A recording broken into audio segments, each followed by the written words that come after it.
Hello students, in this video we'll be talking about Chapter 3, describing relationships in the practice of statistics, the AP Statistics textbook. If you haven't already seen Part 1 of this video, pause it, go to check out Part 1, and then come back and watch this, because this is Part 2. We're continuing from where we left off, talking about residual plots. We went over coefficient of determination and standard deviation of residuals. Now we're moving on to looking at computer outputs and regression to the mean. So the question is this: suppose you take 10 people and give each of them 10 coins. You each person to flip each of their coins and to count the number of heads they get. You then take the person who get the most heads, the most luckiest of all of them, and ask them to wear a silly hat, and then get them to flip their coins again. The question is, what do you expect to happen, and why do you think this will happen? Pause the video, try to think about it, and come back when you're done. Alright, so for example, if you were one of those lucky few that flipped 10 coins and got 9 heads or 8 heads or something like that, that person probably got fewer heads the second time around. And it's not because of the hat, it's because if you know the expected outcome of an experiment and you get a result that is significantly different than that expected outcome, each subsequent performance of that same experiment should we call regress to the mean, or get closer to that expected value. So you talk about this in terms of games of chance, in terms of all sorts of different things.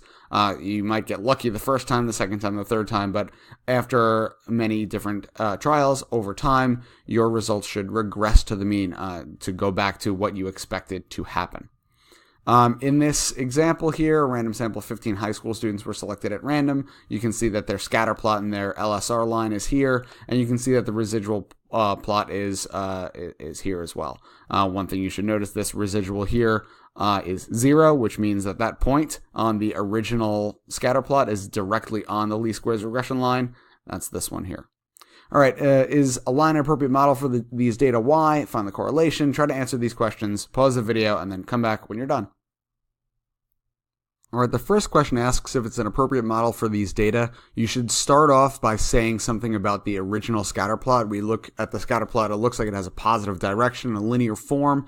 And the second thing that you should use is some other piece of evidence that you've been given, that in this case it's the residual. We can tell that the residual plot does not indicate a curved pattern. You can use other things. For example, if you had the correlation coefficient, you might be able to use that to speak to the strength, but you have the residual plot here, so you can say for letter B, find the correlation. It means the correlation coefficient, or R. R squared is 0.486, that's 48.6%, that R squared value. So I take the square root of 0.486 and get 0.697. That should be the correlation coefficient in this case. The least squares regression line is gotten from this computer printout here. You should notice that the constant coefficient, well, the constant coefficient is just the constant in the equation. That 103.41 is going to be your A value. It's the value that is all by itself. And then the coefficient of foot length, the coefficient of foot length is X, is going to be 2.7469. So this is really the slope. We got a slope here and we got a y-intercept. So 2.7469 is our slope, which is here, and the y-intercept is 103.41. If you're going to use y hat and x, you need to define them. Here we just use y hat to be the predicted height in centimeters. That can be gotten from the scatter plot, and x is the foot length in centimeters as well. The typical amount that actual heights vary from the values predicted by the regression line, well, that phrase is the same as saying standard deviation of residuals. And we know that the standard deviation of residuals is given to us here, 7.95126. That was very easy and straightforward. All you needed to know is a little vocabulary. What percent of the variability in height is accounted for by regression line? Well, you know that percent of variability accounted for by regression line is the same as saying correlation of determination. That should say coefficient of determination. I am so sorry. Oh, there we go, fixed it. Let's pretend that didn't happen. The coefficient of determination is 0.486. That was given to us in the computer printout, and if you look up here, here's the coefficient of determination, 0.486. Remember, that just tells us how much of the variation is explained by the least squares regression line. Moving on to the next page, calculating a least squares regression line is not as difficult as putting everything into the calculator and figuring it out. Sometimes, if you're given some summary statistics, you're able to calculate it by hand. The reference sheet has these three equations, and notice that B0 and B1 are a little bit different than what we use. We usually use A plus BX, but B0 is just the constant term, and B1 is the slope term. We can calculate these things by knowing a couple of things. Well, we need to know R, which is the correlation coefficient. We need to know SY and SX, which is the standard deviation, the sample standard deviation of the Y values, and the sample standard deviation of the X values. We also need to know Y bar, which is the average, the sample mean of the Y's, and the sample mean of the X's is X bar. So if we're given all this information, we could calculate B1 and B0 and come up with a least squares regression line by hand. Pause the video, try to do this, and come back when you're done. So the first thing you had to do is calculate B1, and as you know, B1 is going to be the slope. We multiplied R, which is 0.697 from the previous example, times the standard deviation of the Y values, that's 10.69, and divided that by the standard deviation of the X values, that's 2.71, so we get 2.75. Similarly, on this other side, we got not Y hat, but Y bar, which is 171.43. B1 we just calculated as 2.75, and X bar is 24.76. We put those in the calculator, and you got 103.34. This is the constant term, the y-intercepts. And we put them together. Y hat is equal to 103.34 plus 2.75x. Take a look at the class discussion questions. These are questions that you should be able to answer by now. Pause the video, try them out, and then come back when you are done.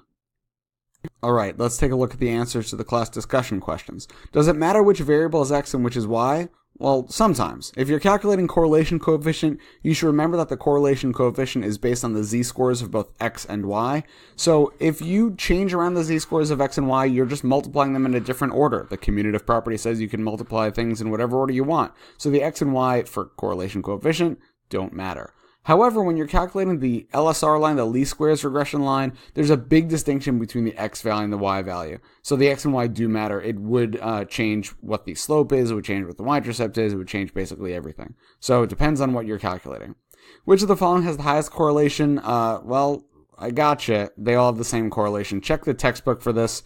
The textbook has these 4 examples. A statistician actually cooked these up in a lab to determine what different scatter plots might look like that have the same correlation. They actually also have the same LSR. They have the same least squares regression line equation. So it's very dangerous to make a judgment on a data set just by looking at the numbers for correlation or the numbers for the LSR. You really have to graph them first. There's no substitute for a good graph.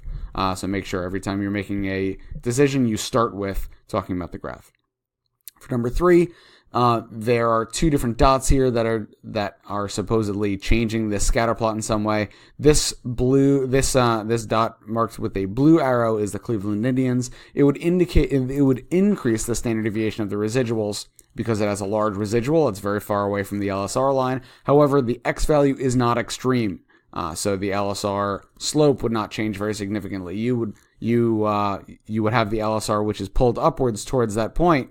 But the slope and the y-intercepts don't change a whole lot. The y-intercept would change a little, but not a whole lot. Whereas this point out here for the LA Dodgers, it does have an extreme X value. So an extreme X value is going to change the slope of the LSR. You can see that red line is the slope of the LSR without that point here. So that is that for number 3. Sorry about this typo for number 4. The scatter plot shows the cost in dollars of netbooks. Netbooks are what the kids used to play on before you got Chromebooks. What effect do these 2 netbooks down here, these 2 quote-unquote outliers, have on the equation of the LSR line? Also the correlation, the standard deviation of the residuals, and R squared. You have to address these separately because they have different answers. The X value is extreme for both of these, so the points cause the slope to decrease and the y-intercept to be higher. You can think about it as these 2 points are pulling the LSR line down towards them. So it's tipping the scales, in other words. If they were not there, the LSR would look like this. It would be virtually horizontal. For correlation, since the points are pretty far away from the rest of the data, their inclusion in the scatter plot makes the correlation coefficient decrease. The correlation coefficient, again, is how strong the form is, and if And if these points are kind of far away from that LSR line, that means that the strength just gets decreased. The standard deviation of the residuals, the 2 points have large standard deviations. They're very far away comparatively from the LSR line as compared to a lot of these points down here. So if you include them, if you include large standard deviations, that makes the standard deviations increase. And for R squared, the 2 points make the coefficient of determination slightly larger, because if they weren't there, that LSR would be basically 0. 0 is the LSR's, is what happens when the LSR is horizontal. As that least squares regression line changes its slope as it gets more and more steep one way or the other, that means the R squared value would get larger. All right.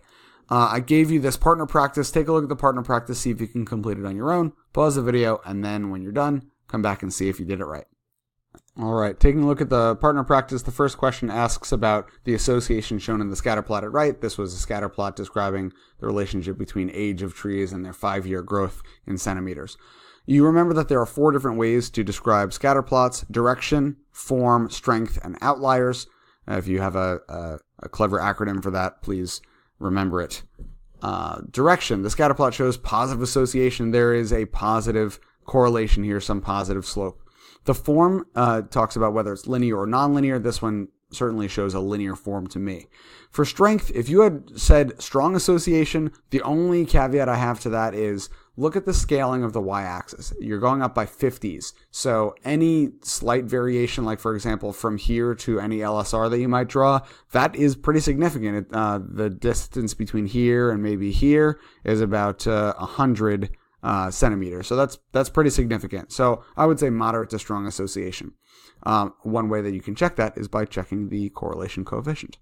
For outliers, only the tree that's 5 years old may be considered an outlier. These aren't necessarily outliers because they're not too far away from the overall pattern. But this one individual point, even though it's not outside of any trend line that you might draw, it is located out not in the overall cloud of data. It's outside that cloud of data. So we can consider it an outlier.